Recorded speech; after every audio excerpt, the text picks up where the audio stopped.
Voilà, il est temps à présent de parler de notre deuxième sujet d'aujourd'hui, celui donc de l'inauguration du Grand Musée d'Égypte qui aura lieu le 3 juillet. Pour cela, nous avons notre invité spécialiste en la matière. C'est vrai que cela fait depuis des mois que nous vous contactons pour nous parler de cette fameuse cérémonie d'inauguration. On y est presque. Monsieur Antoine Youssef Bourdet dit merci à vous encore une fois d'être avec nous aujourd'hui. Vous êtes expert en tourisme et vous allez nous parler justement de cette inauguration attendue. Bonjour. Bonjour. Bonjour à vous et à tous les téléspectateurs. Alors, je vais vous demander beaucoup de patience avec nous, mais la ligne d'arrivée est pour bientôt. On va beaucoup parler de ce grand musée durant les prochains jours, vous le savez, car c'est un événement mondial qui se voudra également historique. Alors tout d'abord, pourquoi le 3 juillet? Est-ce qu'il y a une signification ou est-ce qu'il y a un sens à cette date? Je pense que le 3 juillet, pour les Égyptiens, c'est une date importante. Bien sûr, ça rappelle la révolution du 30 juin 2013, qui a été la préparation, effectivement, pour la nouvelle République. Et puis le 3 juillet, c'était le changement de phase, hein, si on peut dire ça. Je pense que c'est pour ça que c'est la date le 3 juillet. Le 3 juillet, c'est un symbole très important de la fondation de la nouvelle République que nous vivons maintenant, dans laquelle il y a tous ces grands projets, y compris le musée, le grand musée. Ouais. Alors, monsieur Antoine Bourdet dit bienvenue tout d'abord. Merci, bonjour. Bonjour. Alors, est-ce qu'on peut dire qu'il y a un hôtel avant de parler de notre musée? Est-ce que je sais bien qu'un aéroport a été créé, l'aéroport de Sphinx, tout près de ce musée, ce grand musée égyptien. Et comment voyez-vous l'utilisation de cet aéroport, ou plutôt, est-ce qu'avec cet aéroport, l'accès au musée sera plus facile pour les étrangers et pour même les Égyptiens qui vivent dans d'autres villes?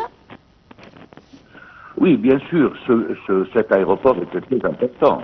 Vous savez que le grand aéroport du Caire, c'est à l'est du Caire. Le Caire, c'est une ville immense. Ouais. Et maintenant que les pyramides sont totalement à l'ouest et que le musée soit à côté, donc il a fallu absolument qu'il y ait un aéroport à côté. Cet aéroport, effectivement, ça va nous permettre des nouvelles façons de visiter l'Égypte.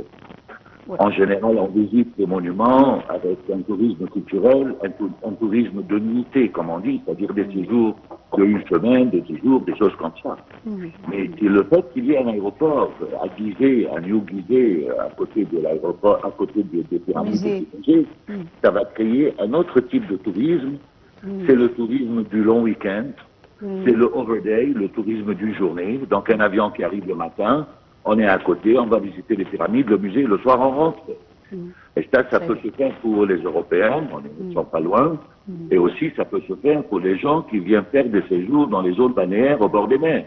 Donc de Hurghada, on arrive, on n'a pas à faire 2 heures de route pour aller de l'aéroport jusqu'aux pyramides, aller-retour qui perd la journée. Donc voilà. Et puis le week-end, le tourisme de week-end, ça c'est quelque chose qui manque en Égypte. Nouveau genre de clientèle, vous voulez dire? Bien sûr. Et puis aussi pour les pays arabes autour, pour les gens qui veulent, qui visitent régulièrement l'Égypte, vous voyez, tout ça, ça joue bien évidemment. Et puis il y a toute une infrastructure d'hôtels qui se construisent tout autour. Il y a la nouvelle ville qui vient de déclarer, d'annoncer il y a quelques semaines qui sera de cette zone-là avec un bras du Nil qui passerait ici. Je pense que ça va changer totalement l'organisation du tourisme en Égypte, surtout le tourisme culturel. Alors effectivement, sur le plan logistique, il y a tout un processus qui va être modifié et peut-être allégé pour le touriste et pour les guides surtout, puisqu'effectivement, lorsqu'on faisait une journée aux pyramides, il était difficile de faire ensuite le musée de Tahrir. Là, peut-être peut-être qu'effectivement, on aura plus de, enfin, les touristes auront plus de temps de visiter des monuments en annexe aux pyramides. Moi, je voudrais surtout parler de cette cérémonie. Alors, on l'a vu, le gouvernement n'a pas failli à sa promesse lors des différentes organisations de cérémonies à niveau mondial. On l'a vu dans la parade dorée du transfert des momies, nous l'avons vu également à l'inauguration du chemin des béliers. Bref, aujourd'hui, on s'attend à une cérémonie à la hauteur de Ramsès II, à la hauteur de Toutankhamon, à la hauteur de cette grande civilisation. Vous, qu'attendez-vous de cette cérémonie? Il n'y a pas beaucoup d'informations de comment ça sera fait, mais on a hâte effectivement de voir, parce que j'estime que ça va être encore plus impressionnant, c'est ce qu'on s'attend. Hein. On s'attend à une cérémonie beaucoup plus impressionnante que la parade des momies ou l'inauguration de l'allée des Sphinx à Luxor. Eh ben, on va attendre et voir. Et je pense que après les deux expériences de ces deux ouvertures, je pense que ça sera quand même un événement mondial. Et je pense que le monde va pendant longtemps en parler de cette inauguration.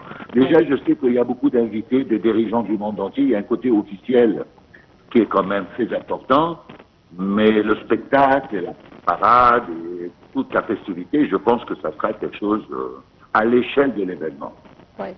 Monsieur Antoine Borda dit, on sait que l'inauguration des salles consacrées à Toutankhamon, où on peut dire des trésors qui n'ont jamais été exposés, seront dévoilés lors de l'inauguration du grand musée égyptien. Et le trésor de Toutankhamon, on peut dire qu'il y a 5000, je pense, il y a 5000 pièces concernant le trésor de Toutankhamon, n'est-ce pas? Exactement, oui. Oui. Alors, le trésor de Toutankhamon, bien sûr, je rappelle qu'il a été découvert en 1922. Et en 1900, avec cette grande découverte, qui est quand même, on peut dire, la découverte du XXe siècle, il a été exposé dans l'ancien musée de la place Tahrir.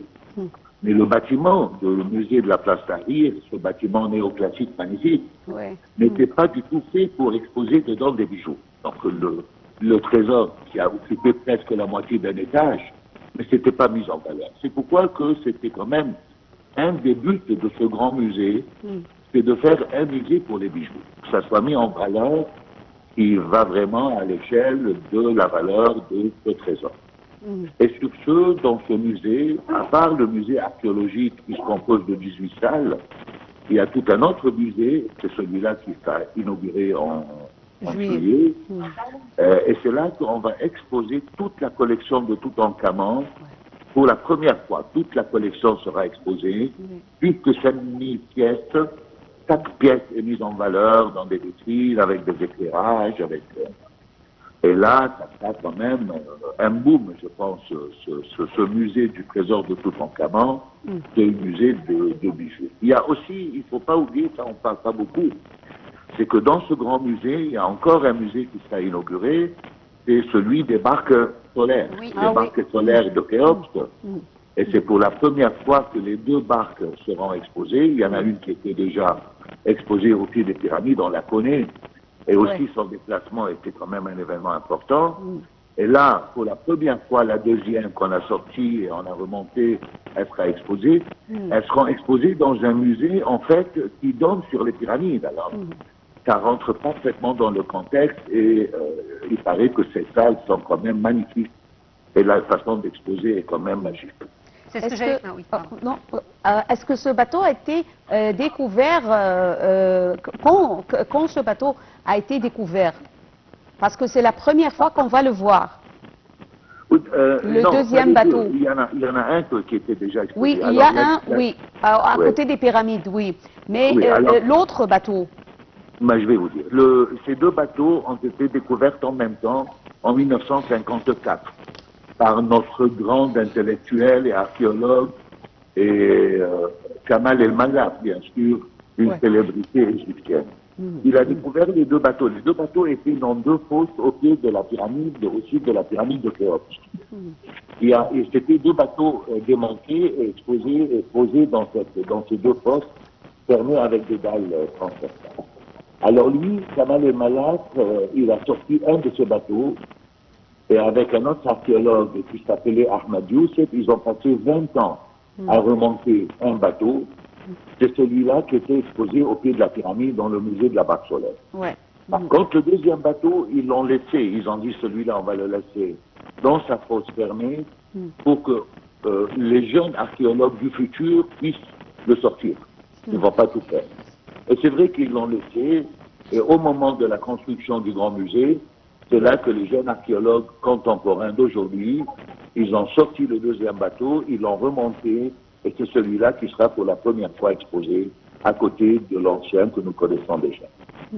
Mais c'est des bateaux quand même très, très, très impressionnants, bien sûr. Bien sûr. Alors Antoine Youssef Bordadi, merci à vous d'avoir été des nôtres ce matin pour nous parler encore une fois, et pas la dernière fois, de ce grand musée d'Égypte. Merci à vous. Allez, une courte pause et on se retrouve tout de suite après.